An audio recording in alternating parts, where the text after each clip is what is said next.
Hello viewers, welcome to our channel. నేను మీ చరణ్ పరిమి. జగన్ తన ఆస్తుల్లో వాటాలన్నీ కూడా తన చెల్లెలు షర్మిల గారికి ఇచ్చేసి రాజీకి అయితే ప్రయత్నిస్తున్నారనేది ప్రస్తుతం ఉన్న సంచలనమైన వార్త. సో రాజకీయాల్లో ఆయన ఎందుకో బ్యాక్ స్టెప్ వేయడానికి డిసైడ్ అయ్యాడు ప్రస్తుతానికి అన్నట్లుగా కొన్ని సంకేతాలు అయితే అందుతున్నాయి. అంటే యాక్టివ్ రాజకీయాల నుంచి కొంత గ్యాప్ ఇవ్వాలి అని చెప్పేసి ఆయన ఆలోచిస్తున్నట్టు కనిపిస్తుంది. ప్రస్తుతానికి తెలంగాణలో కూడా అదే పరిస్థితి ఉంది. కాబట్టి కేసీఆర్ని ఏమైనా అనుసరిస్తున్నారా అన్నట్టుగా ఉంది. ఎందుకంటే కేసీఆర్ గారు ఎప్పుడైతే ఓడిపోయారో ఆ తర్వాత ఆయన చాలా సైలెంట్ అయిపోయాడు. చాలా వరకు కూడా మీడియాలోకి కూడా రావట్లేదు. ఎక్కువగా కేటీఆర్ గారి ట్వీట్లు అవన్నీ చేస్తున్నాడు, కానీ ఆయన కూడా రోడ్డుకి పోరాటాలు చేయట్లేదు. సో ఇక్కడ కేసీఆర్ గారు ఎలాగైతే స్తబ్దుగా ఉండిపోయారో ఆ తర్వాత ఇప్పటికీ కూడా ముందుకు రాలేదు. మొన్న ఒక రోజు ప్రెస్ మీట్ పెట్టారు, ఆ తర్వాత ఇక ఏమాత్రం మళ్ళీ స్పందనలు అయితే లేవు. ప్రభుత్వం చేస్తున్న ఏ యాక్టివిటీ మీద రియాక్ట్ అవ్వట్లేదు. సో ఆ విధంగా జగన్ కూడా స్తబ్దుగా అవ్వడానికి ఏమైనా ప్రయత్నిస్తున్నారా? సో అందుకే ఇప్పుడు షర్మిలతోటి రాజీకి పిలుస్తున్నారా? ఏం జరగబోతుంది అనేది ఇప్పుడు ఆసక్తికరంగా మారింది.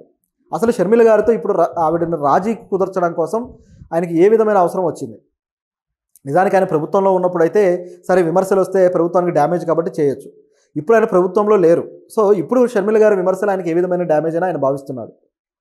ఎందుకంటే షర్మిల గారు కూడా ప్రభుత్వం కొత్తగా వచ్చిన తర్వాత ఈ కూటమి ప్రభుత్వాన్ని విమర్శించకుండా ఇప్పటికీ కూడా జగన్నే టార్గెట్ చేస్తూ ఆయన ప్రభుత్వాన్ని, ఆయన గతంలో చేసిన పొరపాట్లనే విమర్శిస్తూ వస్తున్నారు. సో ఇది ఎవరికీ అర్థం కాకుండా ఉంది.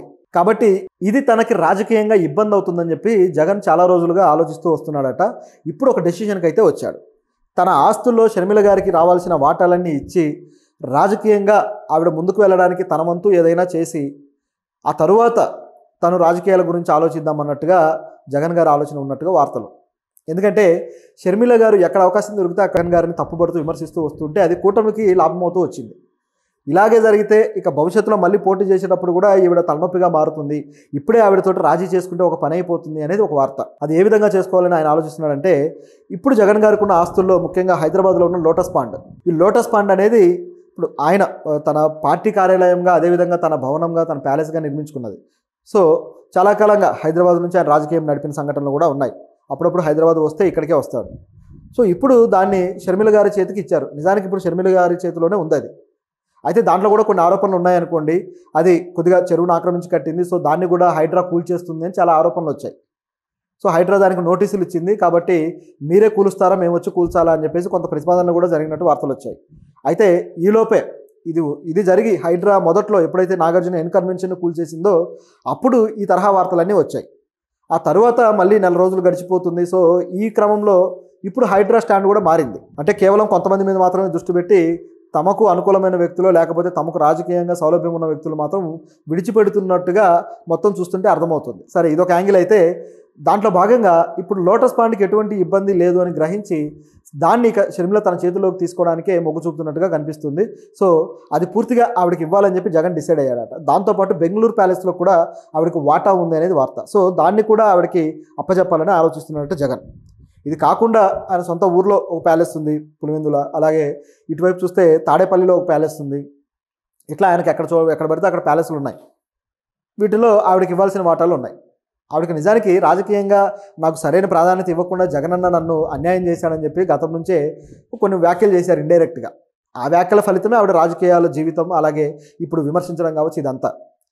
జగన్ జైలుకి వెళ్ళినప్పుడు ఆవిడ చేసిన పోరాటం కావచ్చు, ప్రజల్లో ఆయనకు మద్దతు కూడగట్టడం కావచ్చు, నిజంగా అది అప్రిషియేట్ చేయాల్సింది.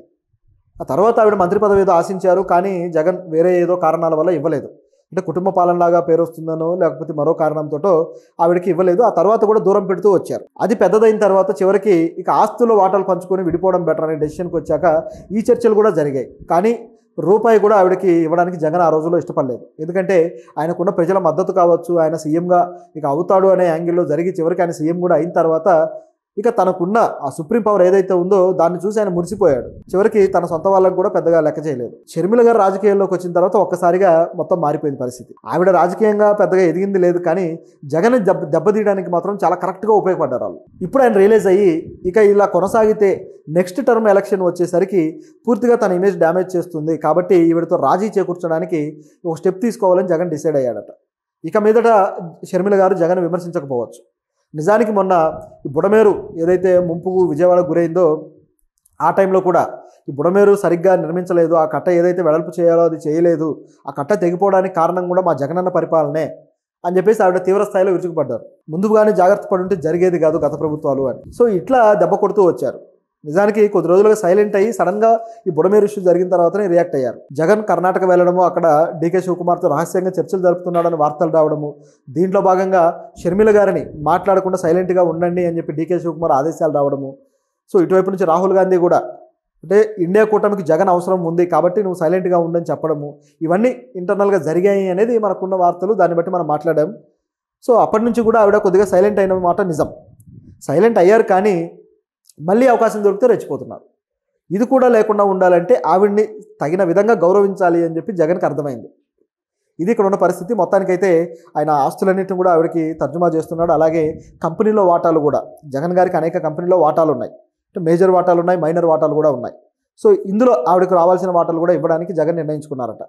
సో ఈ మీటింగ్ ఎప్పుడు జరగబోతుంది, ఎక్కడ జరగబోతుంది అనే వివరాలు అయితే ఇంకా రాలేదు. కానీ ఇది ఖచ్చితంగా జరుగుతుంది. మధ్యవర్తిగా విజయమ్మ గారే ఉండబోతున్నారు అని చెప్పేసి వార్తలు వస్తున్నాయి. సో ఓవరాల్గా చూసుకుంటే చెల్లితోటి జగన్ గారికి సయోధ్య కుదిరినట్టే, అలాగే కాంగ్రెస్ పార్టీతోటి కూడా కుదిరినట్టే.